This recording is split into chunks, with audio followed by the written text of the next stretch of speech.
You're listening to the Intrepid radio program with Scotty Roberts. Intelligent talk. Well, happy Friday evening, folks. This is Scotty Roberts. You're listening to my program, the Intrepid radio program, right here on the Odyssey Radio Network. That's ODYSY1.com. Come on over and see all the goodness that is Odyssey Radio. Find out all the places where you can hear this show in its audio format. Also tonight, right now, if you want, you can go over to my YouTube stream. Turn down the sound if you'd like. They may not be in perfect sync with each other, but you can watch the video simulcast of this episode over on my YouTube channel and join the other Intrepids in the live chat room. That's at youtube.com/Mr. Scotty Roberts. Now, there's lots to say about lots of things, current events, up to the eyeballs. I get really tired of just waking up in the morning and I go check my social media, which I've done for a decade.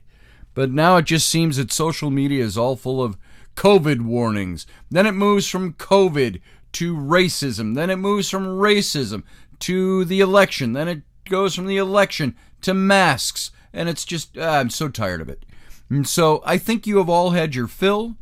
I get 100 messages a day. So if you message me with a video or an article or something, you private message me on my social media, you may not hear back from me. I have so many of those that come into my email and into my message account that I might not see yours. And chances are I've already seen what you're sending me. So if you think it's really important, you go ahead and send it along. I'm just saying I might not see it or I might not get a chance to respond to it. But thank you for help keeping me informed. Now, tonight, let's get back into where we started last night and the night before and the night before. We're still on this series about Native America and the taking of the American West. And we're going from episode to episode, event to event, tribe to tribe, and sometimes backtracking over the decade or two that we hit on the last one because we're trying to build, and it's moving gradually up through the late 1800s. And we're going to see where this ends up, where it culminates. And remember, the Northern Cheyenne, they wanted to go back to the Black Hills from this reservation. And remember, it was Miles who told them that they could go, and he promises if they don't like the new reservation at I think it was Lappai. No, it wasn't that one. It was at Fort Robinson, that they could come back. And he promised to get them more food. More herds were being driven up from Texas.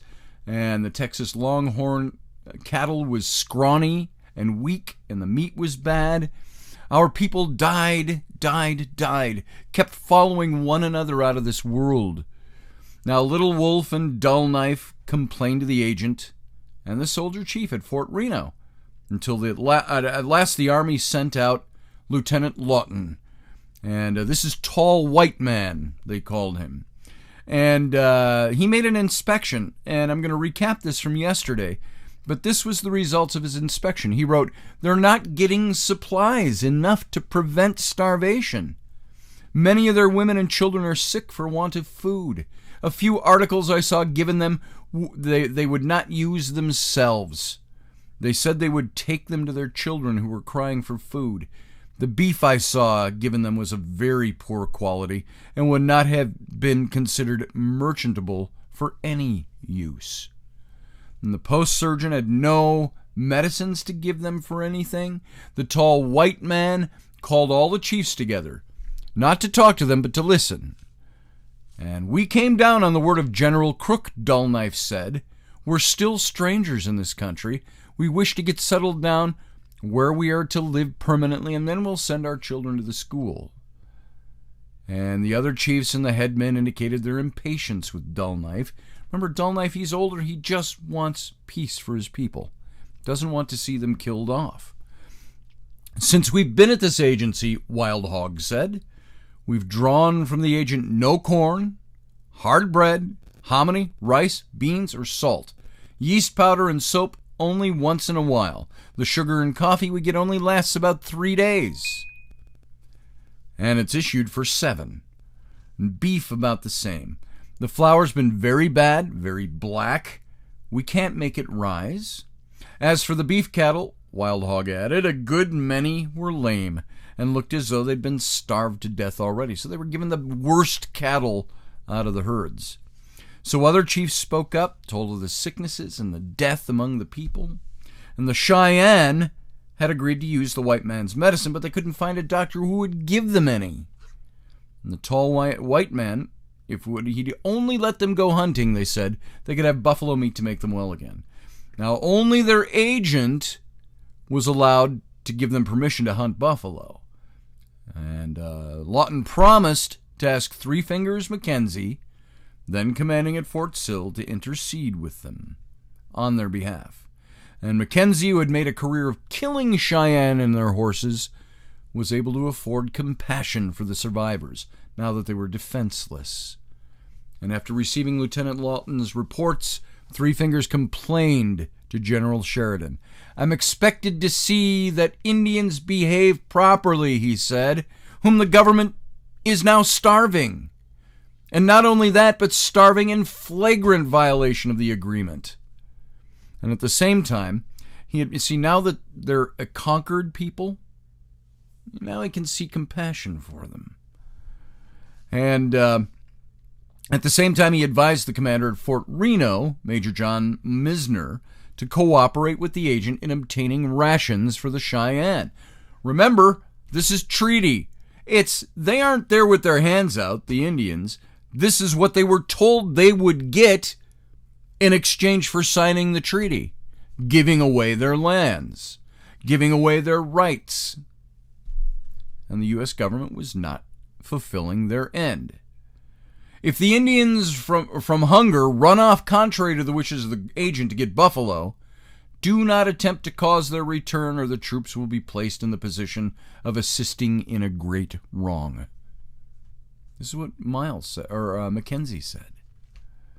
And not until the coming of the cold moons did Agent Miles grant permission for the Northern Cheyenne to go out and hunt buffalo. And then he put some of the Southerners to spy on them, remember? The Southern Cheyenne, to spy on them. The buffalo hunt was so miserable, and it failed because there were no buffalo left. They ended up killing coyotes and eating that meat. And some talked of eating the horses that were given to them by the agent for hunting. But the chiefs wouldn't hear of this. They decided to go back north. If they decided that, they'd need all their horses. Now, all this while, Three Fingers Mackenzie and the tall white men had been trying to get more food for the Cheyenne. But no response came from Washington. And when pressed for an explanation, remember the new Secretary of the Interior, Carl Schurz, S-C-H-U-R-Z? He said that such details do not in the nature of things come to the knowledge of the Secretary. It's the business of the Indian Office, end quote. Yet Schurz was appointed Secretary for the express purpose of bringing reforms to the Indian Office, and he doesn't know a damn thing about it. And he declares that the discontent among the Northern Cheyenne was traceable only to chiefs who wanted to keep up the old traditions, quote, and to keep other Indians from work, end quote. And he admitted that appropriations were not sufficient to purchase enough rations to comply with treaty provisions, but hoped that through utmost economy and careful management, the Indian Office would be able to get through the year with only a small deficiency. Now, some of the Indian Territory chiefs who went to Washington that year found Schurz amazingly ignorant of Indian affairs and matters altogether. And he's supposed to be governing it. And so the Cheyennes called him, and we talked about this last night, Mamahichon, big eyes, and marveled that a man with such enormous eyes of vision, organs of vision, could know so little. And so with the coming of the warm moons, mosquitoes began swarming, malaria picks up again, people are getting sick again. The Northern Cheyenne were afflicted with fevers and chills. And to add to the illnesses, a measles epidemic broke out among the children. And in the moon of the red cherries, there were so many burial ceremonies that Little Wolf decided the chiefs must go again and confront Agent Miles. Now, he and Dull Knife were both getting old. This is Lone Wolf. Not Lone Wolf. Little Wolf and Dull Knife. They were getting older, and they were in their 50s. They're about like where I am now, except they lived shorter lives back then. They knew it didn't matter very much what happened to them, but it was their duty to save their people and the tribe itself from being blotted off the earth. Now, Miles agreed to meet them. Oh, so nice of the Indian agent to meet with the chiefs. Okay, I'll meet with you. Since we have been in this country, we are dying every day, Little Wolf said. This isn't a good country for us, and we wish to return to our home in the mountains, as Miles had promised us, or Three Fingers Mackenzie. And we wish to return to our home in the mountains. If you have not the power to give us permission to go back there, let some of us go to Washington and tell them there how it is here. Or do you write to Washington and get permission for us to go back north? I can't do this right now, said the agent. Stay here for one more year and then we'll see what we can do for you. Another year. And no, Little Wolf spoke firmly, we cannot stay for another year. We want to go now. Before another year has passed, we may be all dead. And there will be no one left to travel north. So some of the young men asked then permission to add their voices to the council. We're sickly, we're dying here. No one will speak our names when we're gone. We'll go north at all hazards, said another. And if we die in battle, our names will be remembered and cherished by all our people. And this was part of George Grinnell's book, The Fighting Cheyennes, which was published in 1956. And during August, the chiefs counseled among themselves, and a division came. Standing Elk, Turkey Leg, and some others were fearful of starting back north. The soldiers would track them all down and kill them all. It was better to die on the reservation, they said. Now, early in September, Little Wolf, Dull Knife, Wild Hog, and Left Hand moved their bands a few miles from the others so as to be ready to travel quickly when they knew the time had come to start north. Every day, they were making trades. They were giving up long-cherished belongings for ponies and what few old guns the Southern Cheyenne and Arapaho were willing to part with. But they didn't try to fool the agent. In fact, when Little Wolf made up his mind that he was going to travel north in the dying grass moon, he went to see Miles and told him he was going back to his own country. He said, I do not want to see blood spilt about this agency. If you're going to send your soldiers after me, I wish that you would first let me get a little distance away from the agency. Then if you want to fight, I'll fight you, and we can make the ground bloody at that place. Now, Miles, the agent, apparently didn't believe the dissident chiefs would actually attempt such an impossible journey, and he reasoned that they knew as well as he that the army would stop them. Yet he took the precaution. They don't want them on their own land, but they don't want them to travel to another country, to Canada, either. They want to keep them on the reservation, prisoners.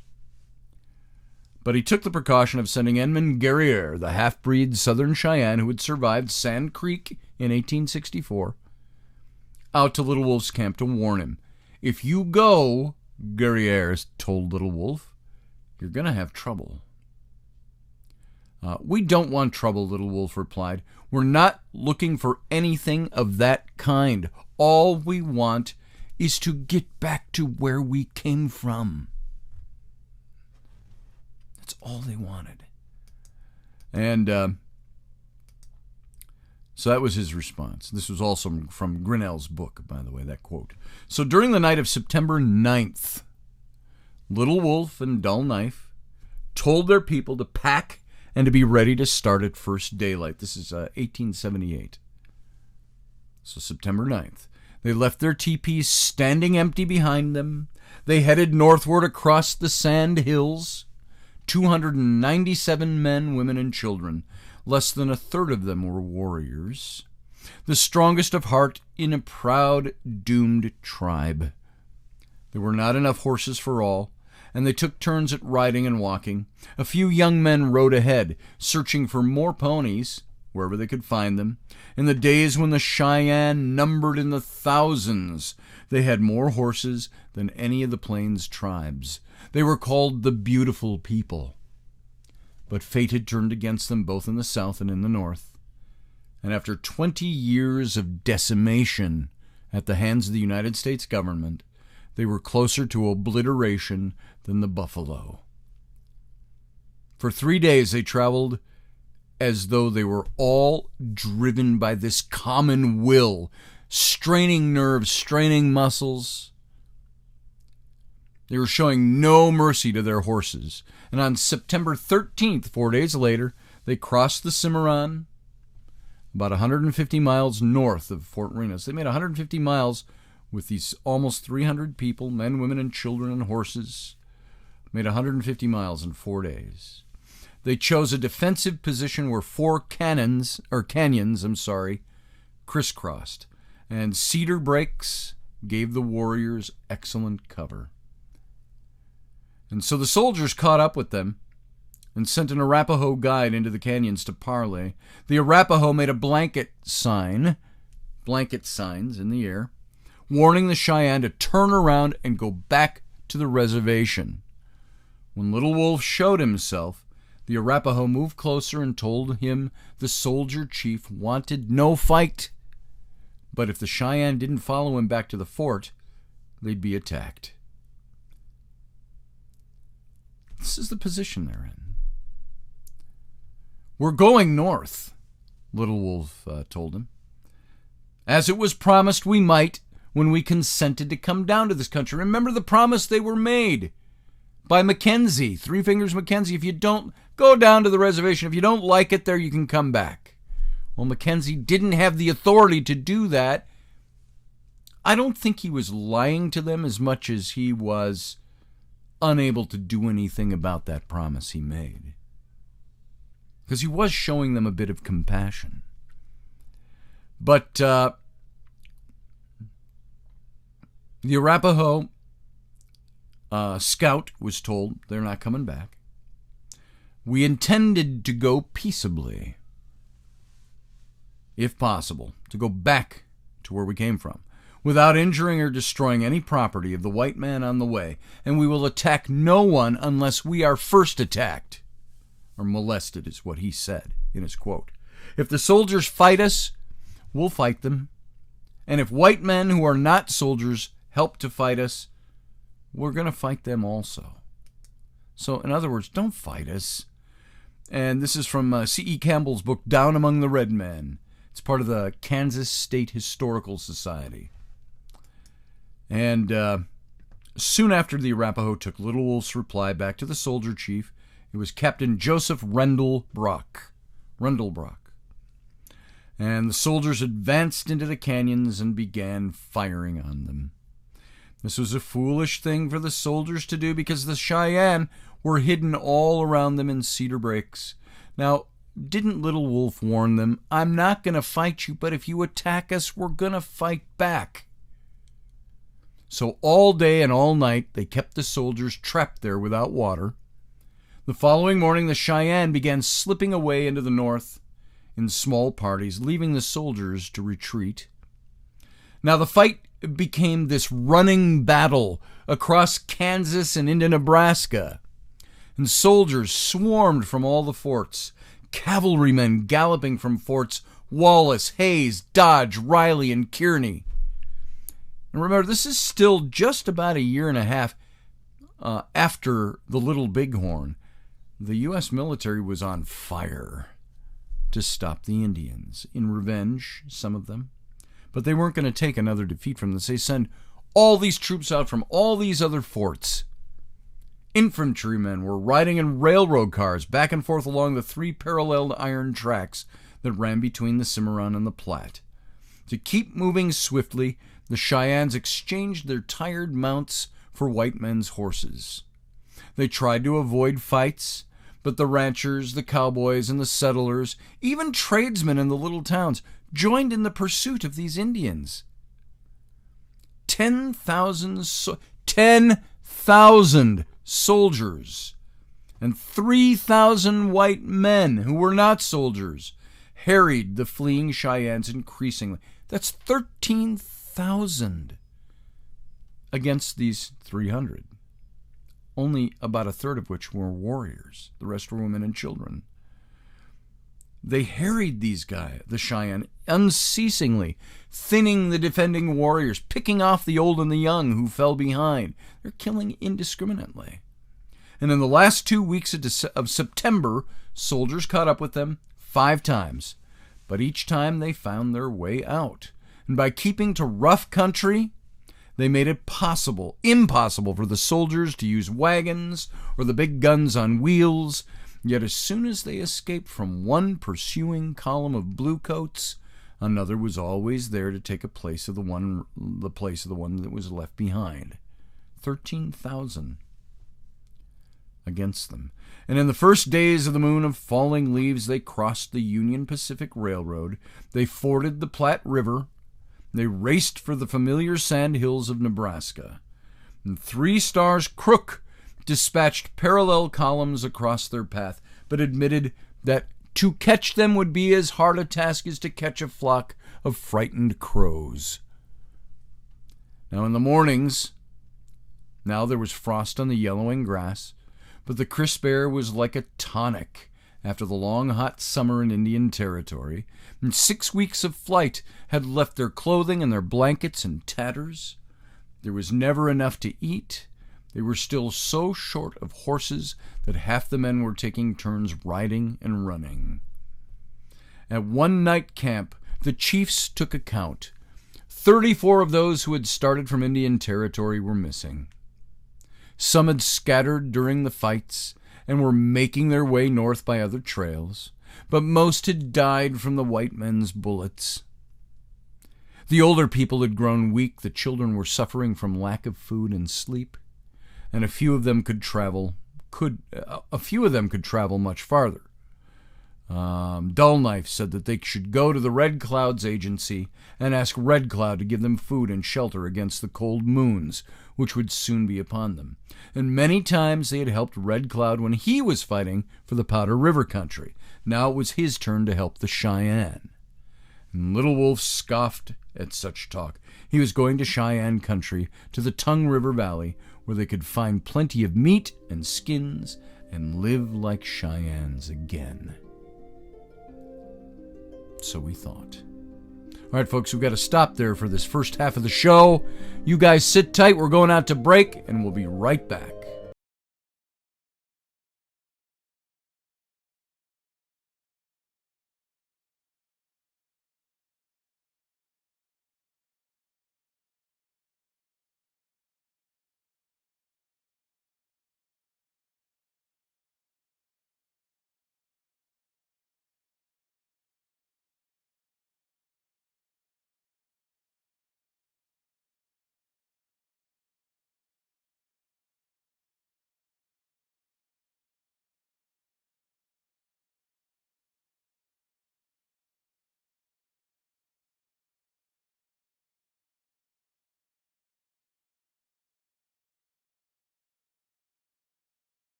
Are you looking for a really awesome and amazing graphic designer? How about an illustrator or a photographer? This is Rainey Roberts, and I wanted to tell you how you can get my designer, illustrator husband, Scotty Roberts, to work for you on your project. Do you have an awesome self-published book but no cover, or even worse, a cover that really sucks?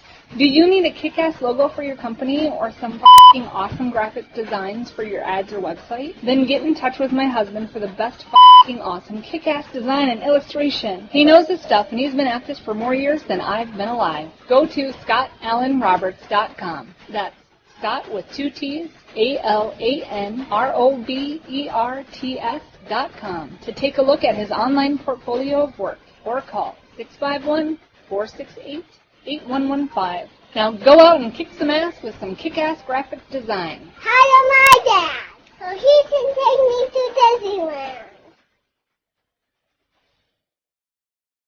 All right, folks, we're back. Thanks for sitting on through the break. This is Scotty Roberts. You're listening to my show, the Intrepid Radio Program, right here on the Odyssey Radio Network. That's ODYSY1.com. Come on over, see all the goodness that is Odyssey Radio, and at the same time, you can join this broadcast right now in its video simulcast over on my YouTube channel. Join the live chat room with the other Intrepids going on right now. You can discuss the things we're talking about in this episode, or you can just join the good conversation that goes on over there. That's at my YouTube channel, Mr. Scotty Roberts.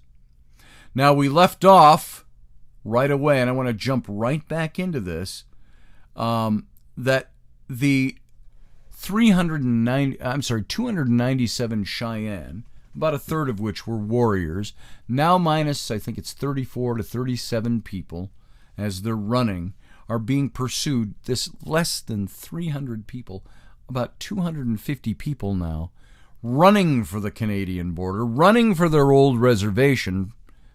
They're all being pursued by now 13,000 citizens of the United States. 10,000 soldiers and 3,000 settlers and ranchers and other people. All across the prairies, but they're smart about what they're doing, and they're keeping pretty well out of range of them. And one night at camp, the chiefs took a count, and there were only 34 of those who had started that were missing. And Little Wolf scoffed at trying to go get Red Cloud's help and assistance. And he said they want to head back to the Tongue River Valley, where the Cheyenne country, where they could find plenty of meat and skins and live like Cheyenne again. And in the end, the chiefs settled the matter amicably. Those who wished to go on to Tongue River could follow Little Wolf. Those who were tired of running could follow Dull Knife to Red Cloud's agency. And the next morning, 53 men and 43 women and 38 children continued straight north with Little Wolf. About 150 turned northwestward with Dull Knife. And a few warriors and the old and the children and the wounded, they all went with him to seek refuge with Red Cloud. Now, after some deliberation, Wild Hog and Left Hand also went with Dull Knife so as to be with their children, the last strong seed of the beautiful people. They want to protect their children, protect their posterity. And on October 23rd, Dull Knife's column was only 2 days from Fort Robinson when a driving snowstorm caught them on the open plain. The heavy wet flakes blinded the struggling marchers, turned the horses' coats white, and slowed their progress. Suddenly, out of the swirling blizzard, appeared a ghostly troop of United States cavalry. And the Cheyenne were surrounded, just 2 days out from Red Cloud's camp. The soldier chief, Captain John B. Johnson. Thank you for that creative name, Mom and Dad. John Johnson. Sent an interpreter forward and quickly arranged a parley. Dull Knife told the captain that he wanted no trouble. All he wanted was to reach Red Cloud or Spotted Tail so that his people could find some food and shelter. Red Cloud and Spotted Tail had been moved Far north to Dakota, the captain informed him. No longer was there even a reservation in the Nebraska country. But Fort Robinson had not yet been closed, so the soldiers would take them to the fort. At first Dull Knife objected, but as dusk came on, there was an icy bite in the blizzard. The Cheyenne were freezing, they were starving. Dull Knife said that he'd follow the soldiers to the fort with his group. And so darkness came down fast, and the soldiers made camp along a creek, posted guards around the Cheyennes, and that night the chiefs talked uneasily amongst themselves, wondering what the soldiers would do with them. They decided to dismantle their best guns and pistols, leaving the broken ones to be turned in if the soldier chief ordered them to give up their arms. And all through the hours of darkness, they took the guns apart, giving the barrels to the women to conceal beneath their clothing, tying springs, locks, pins, cartridges, and other small pieces to beads and moccasins as though they were ornaments. And sure enough, the next morning, Captain Johnson, what did he do? You guessed it, ordered his men to disarm the Cheyenne. They placed their broken rifles, their pistols and bows and arrows in a little pile, and the captain let the soldiers take them for souvenirs. Now, on October 25th, they reached Fort Robinson. They were assigned a long barracks that had been built to house a company of 75 soldiers, and although the 150 Cheyenne were crowded, I think they were glad for the shelter. The soldiers gave them blankets, plenty of food and medicine, and there was friendliness and admiration in the eyes of the guards who kept watch over their barracks. These guys admired these Cheyenne for what they were doing, and they took care of them as best they could. Despite everything that had led up to this, these soldiers admired them. And each day Dull Knife asked the post commander, Major Caleb Carleton, when they could go on to Red Cloud's new agency. Carleton told him that they would have to wait until he received orders from Washington. He didn't have the authority to let them go. To show his sympathy for the Cheyennes, he gave permission for a few warriors at a time to go out after wild game. He lent them hunting rifles and ammunition, and lent them their ponies. And they found but few animals of any kind. The prairie around Fort Robinson was empty, and it was lonely with all the teepees gone. But the Cheyennes enjoyed the freedom to roam without fear, even though it was only for a day or two at a time. So that you can see the soldiers, I think you probably had a lot of the soldiers who were ordered to fight earlier, probably the younger men coming up, probably viewing the plight of these people they had subjugated, and at the same time seeing the spirit and the, as so many of them said, the respectability of these Indians, that they grew very compassionate for them. So early in the moon when the wolves run, how would you like to be around that? We're going to hold this meeting in the moon that the wolves run. I'm sorry, it's the moon that the wolves run together. There you go. Their friend Major Carleton left the fort, and a new commander came. Isn't this always the way? Captain Henry Wessels. Now the Cheyenne heard the enlisted men speak of him as the Flying Dutchman. Wessels was always darting about the fort, spying on the Cheyennes, entering their barracks unannounced, peering into corners, his eyes searching everywhere. And it was during this moon of when the wolves run together, that the white men called December, that Red Cloud was brought down from the Dakota to counsel with them. Our hearts are sore for you, Red Cloud said. Many of our blood are among your dead. This has made our hearts bad. But what can we do? The Great Father in Washington is all-powerful. His people fill the whole earth. We must do what he says. This is the same Red Cloud, by the way, who held them all at a stalemate with his demands and his warriors. And Now he's at that point where he's saying, what can we do? And we must do what the Great Father says. We've begged him to allow you to come to live among us. We hope he may let you come. But what we do have, we'll share with you. But remember, what the Great Father directs, that you must do. We cannot help you. The snows are thick on the hills. Our ponies are thin. The game is scarce. You cannot resist, and nor can we.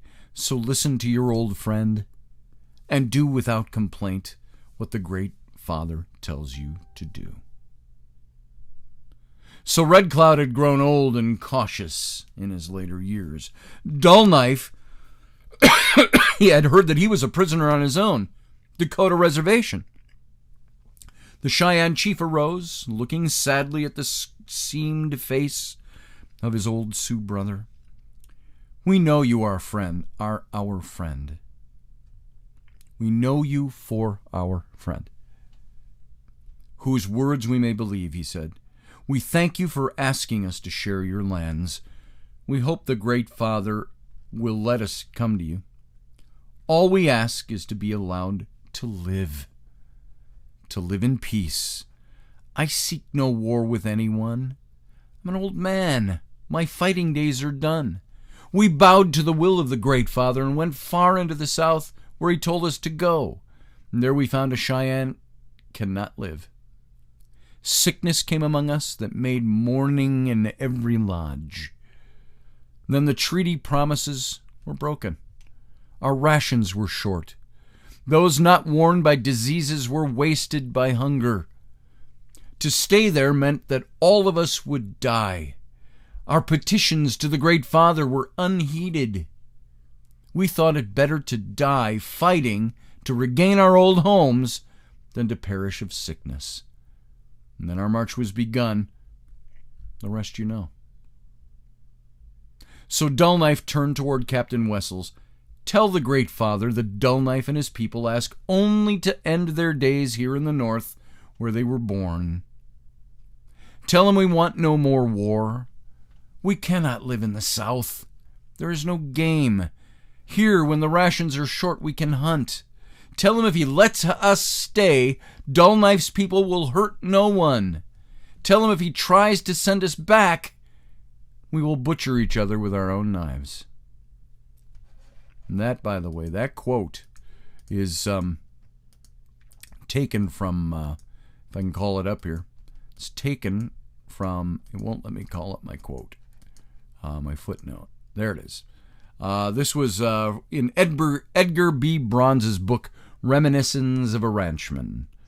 And that was published in 1908, about, 25 years later, 30 years later. And so Wessels stammered out a few words. He promised to let the Great Father know that Dull Knife had spoken. And less than a month later, January 3rd of 1879, a message came to Captain Wessels from the War Department. General Sheridan and Big Eyes Schurz, you know where this is going, had made up their minds about Dull Knife's Cheyennes. Unless they are sent back to where they escaped from, Sheridan said, the whole reservation system will receive a shock which will endanger its stability. And Schurz concurred. The Indians should be taken back to their reservation, the one they had just fled from. And this is part of the U.S. Congress second session, 46th Congress, on their report. And so, nope, no can do, send them back. And in the fashion of the War Department, the order was for immediate action. Today, now, when you receive these words, go. Regardless of the winter weather. It was the moon when the sun drifts into the teepees. The season of bitter cold and raging, when the snow drifts into the teepees. Sorry, I think I said sun. And the season of bitter cold, raging blizzards. Does the Great Father desire us to die? Dull Knife asked Captain Wessels. If so, we will die right here. We will not go back, he said. That's his reply to this. And this is From Nebraska History, Volume 22 in 1941, The Liquidation of Dull Knife. We will not go back. So Wessels replied that he would give the Cheyenne 5 days to change their minds. During that time, they would be kept prisoners in the barracks and would receive no food or wood for the heating stove. And so for 5 days, the Cheyennes huddled together in the barracks. Snow fell almost every night, and they scraped it off the window ledges for water. But there was nothing to eat except scraps and bones left from previous meals, and the frost in the barracks bit at the hands and the faces. And the government wanted them to leave now, during these conditions. On the 9th day of January, Wessels summoned Dull Knife and the other chiefs to his headquarters. Dull Knife refused to go, but Wild Hog, Crow, and Left Hand went away with the soldiers, and after a few minutes, Left Hand came running out with his wrists manacled, soldiers crowding upon him, but before he was silenced, he shouted so that the people in the barracks would know what had happened. Wild Hog told Captain Wessels that not one Cheyenne would go south again, and the captain had ordered him put in irons.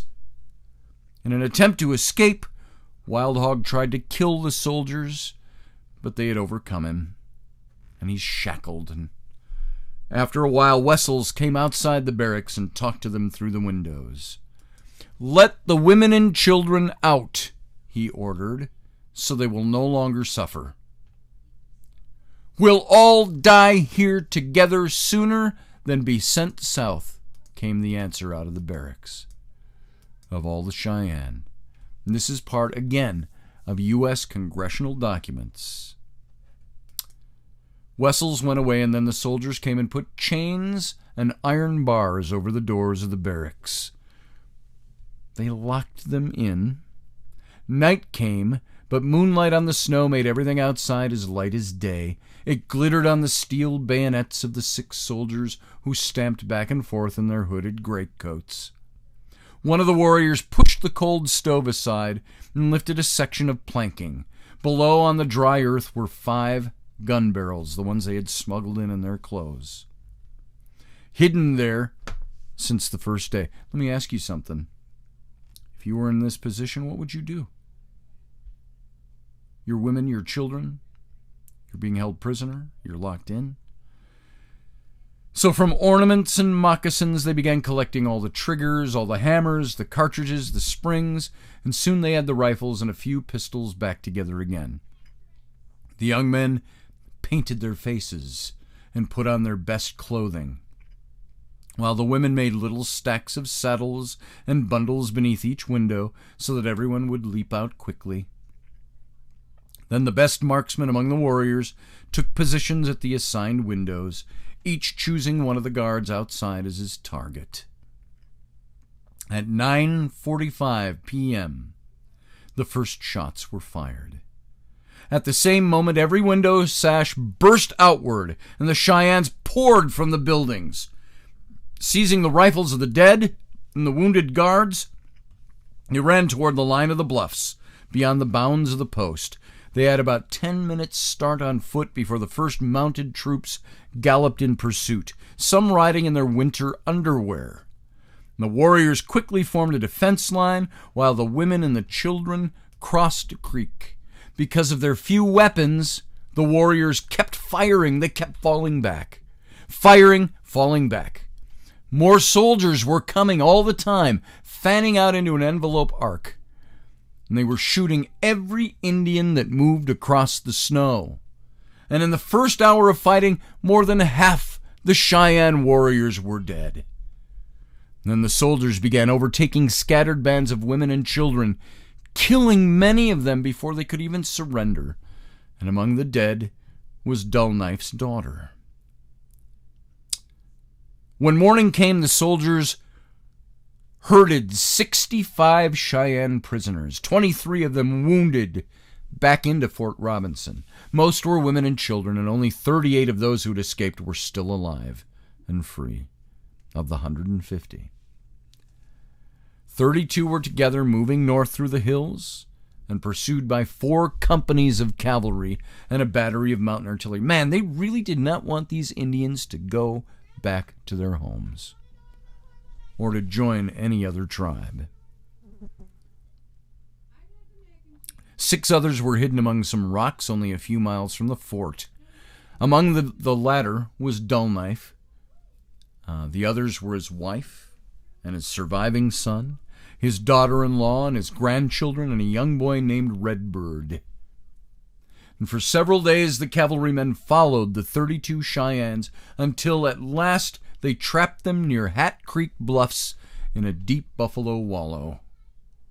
Charging to the edge of the wallow, the cavalrymen emptied their carbines into it, withdrew, reloaded, and repeated the action until no fire was returned by the Indians. Only 9 Cheyennes survived, most of them being women and children. During the last days of January, traveling only by night, does the overt extermination bother you? This is our history, folks.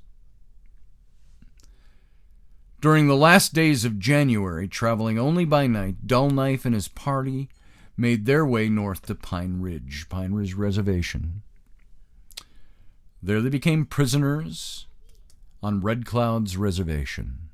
This is the Pine Ridge where, if you're old enough to remember or know your history, where in 1974, on the Pine Ridge Reservation, the American Indian Movement had their standoff with the FBI at Pine Ridge. So Little Wolf and his followers spent the winter in concealed pits, which they dug along the frozen banks of Lost Chokeberry Creek, one of the tributaries of the Niobrara. And when the weather warmed slightly in the sore eye moon, they started, I think that meant the allergy moon, which I've suffered a little bit today because of the humidity. My eyes are all red and scratchy. So on the sore eye moon, they started northward for the Tongue River country. And on Box Elder Creek, they met Two Moon and 5 of the other northern Cheyennes who were working as scouts for the Bluecoats at Fort Keogh. Now, Two Moon told Little Wolf that White Hat Clark was out looking for him and wanted to hold a council with him. Little Wolf replied that he would be glad to see his old friend White Hat. And they met about half a mile from the Cheyenne camp. Lieutenant Clark disarmed himself to show that he had confidence in their friendship. The lieutenant said that his orders were to bring the Cheyennes into Fort Keogh, where some of their relatives had surrendered and were now living. And the price of peace, he added, was their guns and their ponies, of course. They could keep the ponies until they reached Fort Keogh, but they must surrender their guns now. "Since I left you at Red Cloud Agency," Little Wolf replied, "we've been down south and have suffered a great deal down there. My brother, Dull Knife, took one half of the band and surrendered near Fort Robinson. He thought you were still there and would look out for him. They gave up their guns, and the whites killed every last one of them. I am out in the prairie and need my guns here. When I get to Keogh, I will give you the guns and the ponies, but I cannot give up the guns now. You are the only one who has offered to talk before fighting us. And it looks as though the wind, which has made our hearts flutter for so long, would now go down." And this is what he said to White Hat. And so I'm going to see if I do have an official record of this. So that's just a footnote to a book we previously mentioned. And so Little Wolf had to give up his guns, of course, but not until he was convinced that White Hat would not let the soldiers destroy his people. There was no trust there anymore. There was nothing to trust except his friend. And so they went on to Fort Keogh, and there most of the young men enlisted as scouts. For a long time we did not do much except to drill and work at getting out logs from the timber, Wooden Legs said. I learned to drink whiskey at Fort Keogh. I spent most of my scout pay for whiskey. The Cheyennes drank whiskey from boredom and despair. It made the white traders rich, and it destroyed what was left of the leadership in the Cheyenne tribe. It destroyed Little Wolf. After months and months of bureaucratic delay in Washington, the widows and the orphans and the remnant of the warriors at Fort Robinson were transferred to Red Cloud's agency at Pine Ridge, where they joined Dull Knife. And then, after more months of waiting, the Cheyenne at Fort Keogh were given a reservation on Tongue River. And Dull Knife and the dwindling few at Pine Ridge were permitted to join their people. For most of them, it was too late. The force was gone out of the Cheyenne. In the years since Sand Creek, doom had stalked the beautiful people. Remember Sand Creek with Black Kettle and the United States flag flying over his lodge? Since Sand Creek, doom had stalked who were once known as the beautiful people. The seed of the tribe was scattered with the wind. "We will go north at all hazards," a young warrior had said, "and if we die in battle, our names will be remembered and cherished by our people." Soon there would be no one left who would care enough to remember, no one to speak their names now that they were gone. And that's what happened to the Southern Cheyenne. They ran for their lives. They did everything to avoid imprisonment.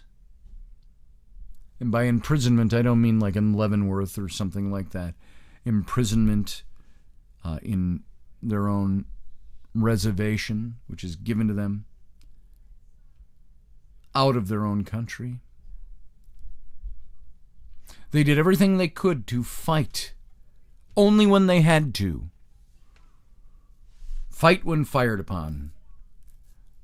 Until you had this situation, of course, in the barracks, where there were 150 of them, and they manufactured the guns they had smuggled in under their clothing, and they killed the soldiers that were guarding so they could escape. A barracks that had been chained shut, with no food or no water, no heat in the middle of the winter. And so this, the once beautiful people, this is what happened to them. This is the exodus they needed to make to try to find their freedom, and how they were all caught, mostly all killed, and how the remnant that were left fell into the whiskey bottle. The white man profited from that, but destroyed the remnant of who they were. So that, folks, is the exodus of the Southern Cheyenne. Now, next time we meet, we're going to talk about Standing Bear and how he becomes a person. And this is of the Poncas. I'll give you one quote before we go. Standing Bear of the Poncas said, "You have driven me from the east to this place, and I have been here 2,000 years or more. My friends, if you took me away from this land, it would be very hard for me. I wish to die in this land. I wish to be an old man here. I have not wished to give even a part of it to the Great Father. Though he were to give me $1 million, I would not give him this land. When people want to slaughter cattle, they drive them along until they can get them to a corral, and when they there they slaughter them. So it was with us. My children have been exterminated. My brother has been killed." That was Standing Bear of the Poncas. And so tomorrow, we're going to pick up in 1879, talking about Standing Bear becoming a person. Folks, thanks for being here. Thanks for listening. It's Friday. I won't see you again here on the radio until Monday. But you come by the YouTube channel, Mr. Scotty Roberts, on Sunday at 9 a.m. Central Standard Time, and we'll have It's Sunday. So we'll see you then. In the meantime, have a great weekend.